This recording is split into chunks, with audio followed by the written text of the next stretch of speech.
Donald Trump has made utter fools of these MAGA Republican Congress members and senators. They have to go on TV and justify Elon Musk stealing your data or invading Canada. They have to go on TV and justify getting rid of Medicare, Medicaid, and Social Security. I want to show you what they have to do. They parade themselves on TV and they talk about all of this dangerous and crazy and harmful stuff.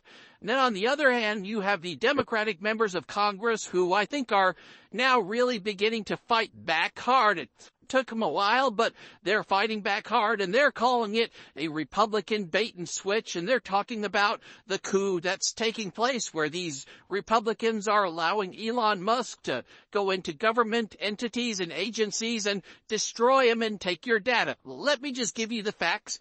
Let me back up what I'm saying with exhibits as if I were in a courtroom presenting the facts. So here's a MAGA Republican representative who just went on Fox Business, Andy Harris.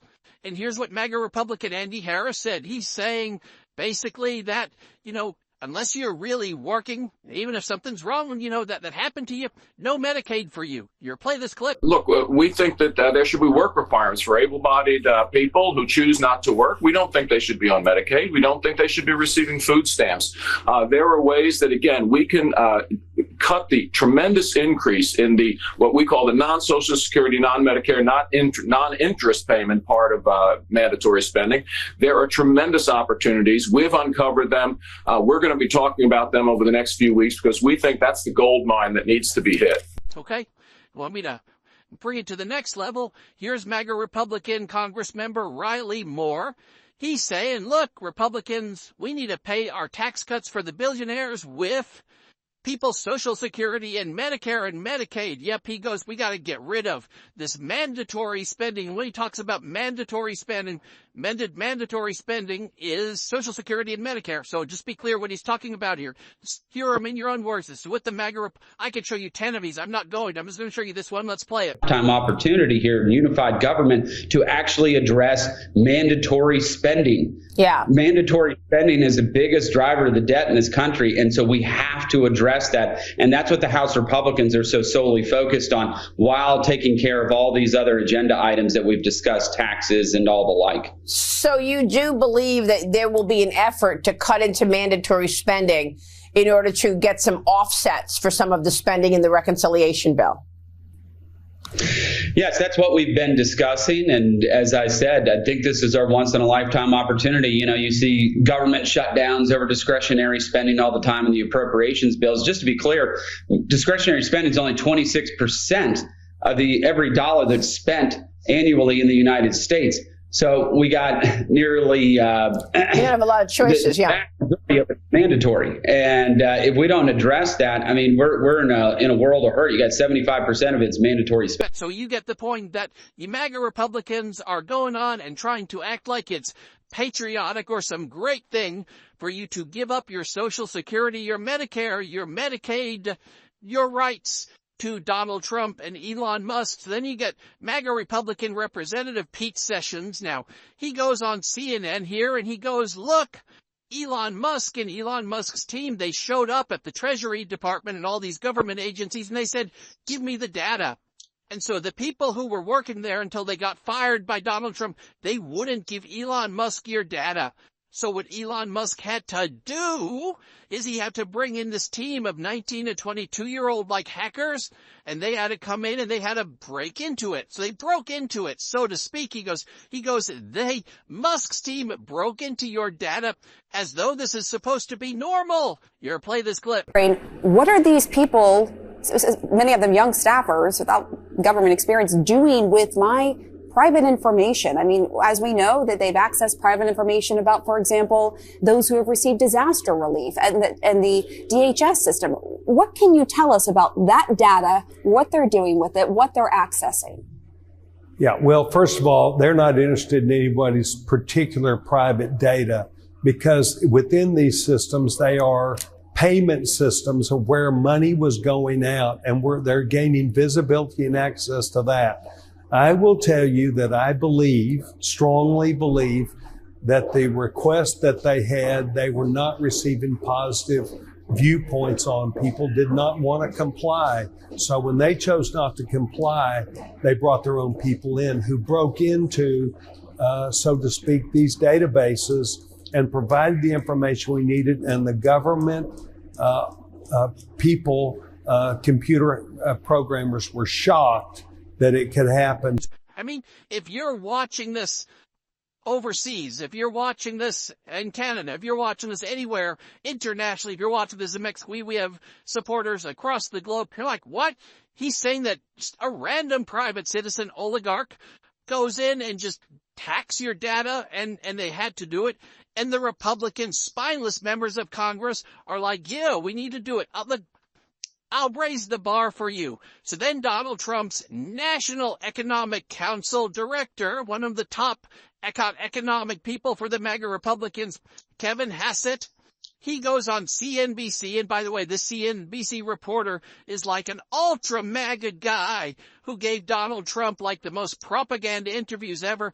And here this guy is with this shit-eating grin like, hey, I'm going to make Canada a 51st state. Hi, era. From the White House lawn. I mean, look at this. It makes me livid, and I can't even imagine how it makes you feel if you're from Canada. Here, play this clip. People, wages for the people, and lower inflation, and that's what I mean. That's 100% is what the strategy is.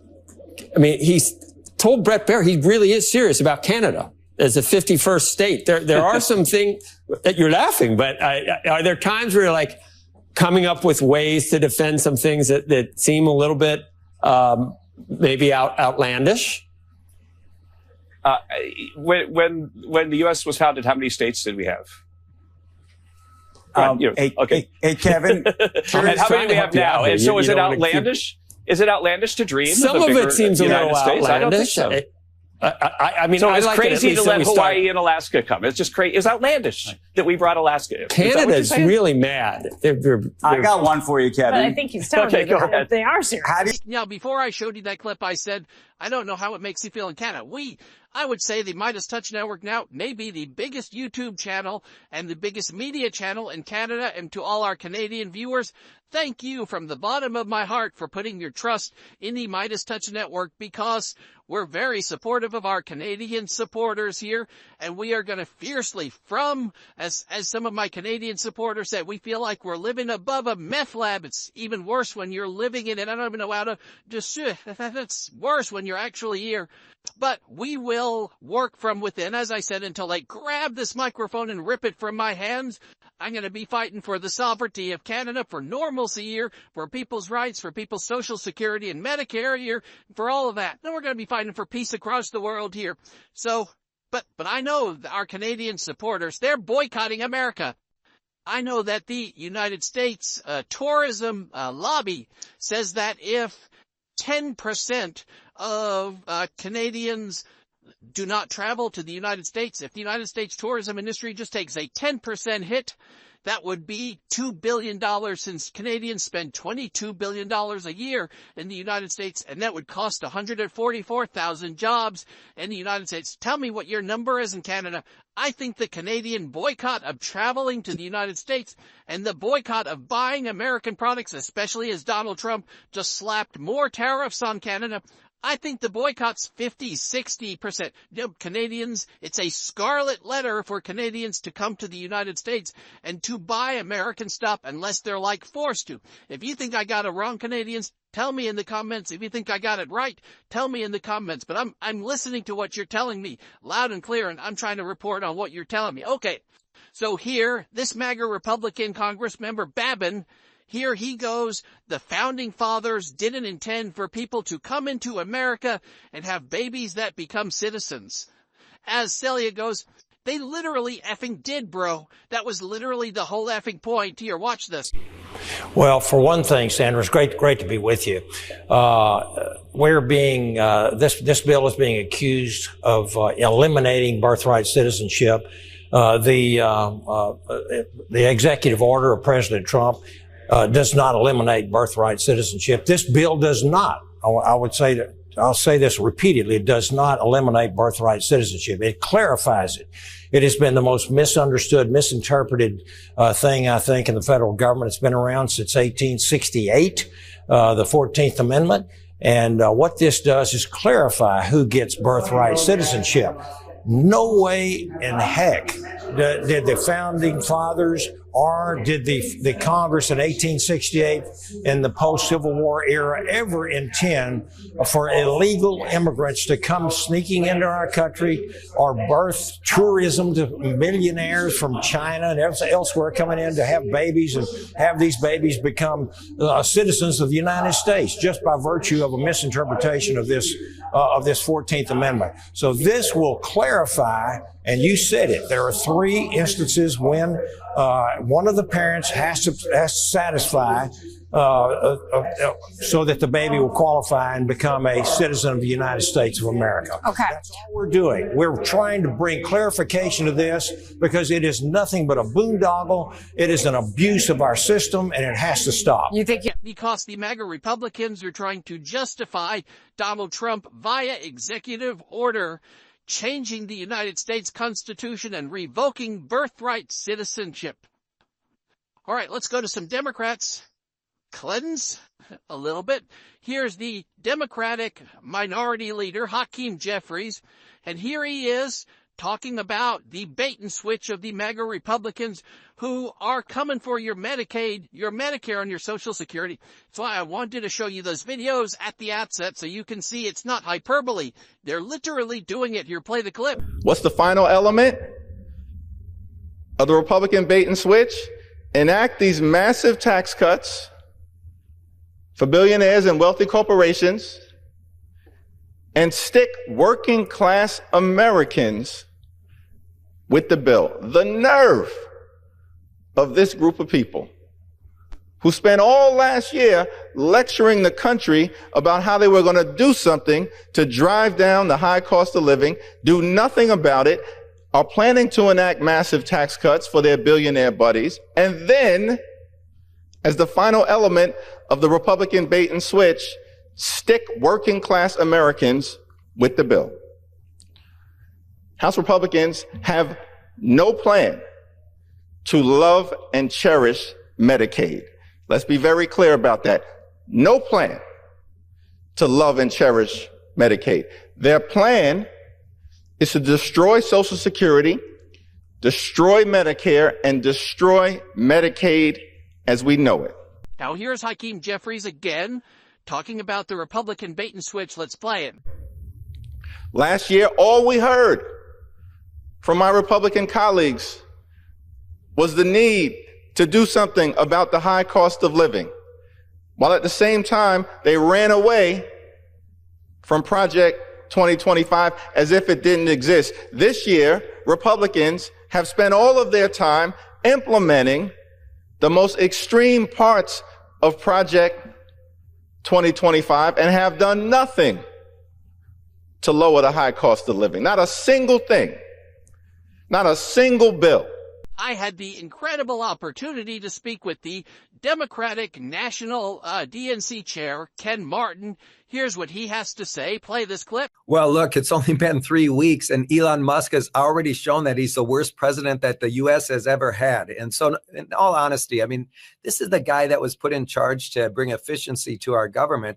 The last thing he cares about is actually helping improve people's lives. Him and Donald Trump, basically, you have this government now that's been bought and by the billionaires. The billionaires have one thing in mind, which is to make the most amount of profit they can off the backs of hardworking men and women in this country. You know, I don't know how in the hell changing the name of the Gulf of Mexico to the Gulf of America is going to help anyone in this country right now. And then here's Democratic Senator Murphy. Here's what he's got to say, that it's not hyperbole, that democracy right now is on the brink of falling in the United States, and the courts are holding it up because these spineless Republicans want fascism. They want authoritarianism. Play the clip. As we look at the developments that have happened in the last 48 hours, what are your concerns about this moment that we're at with the courts, with the president, and with this suggestion from 2 of his top advisors that maybe they defy the court's rulings? Yeah, listen, I mean, this isn't hyperbole to say that we are staring the death of democracy in the eyes right now. The centerpiece of our democracy is that we observe court rulings, criminal court rulings, civil court rulings, and constitutional court rulings. No one is above the law.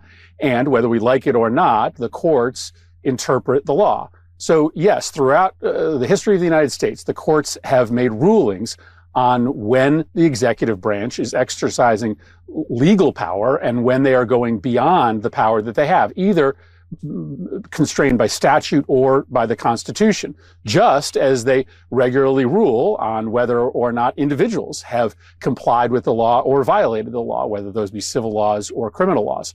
If the President of the United States says, you know what, I don't care what the courts say, I'm going to do whatever the hell I want, that's essentially the end of the rule of law, because if the president isn't bound by our laws and the Constitution, then why would anybody else be bound by our laws and the Constitution? This is a really dire moment. And no, so far they've been talking tough, but I think largely have complied with these court orders. I think there's going to be a question as to how well they've complied with the orders. But if they were to outright ignore an order, as J.D. Vance and Elon Musk are suggesting, that is maybe the greatest challenge to our democracy in any of our lifetimes.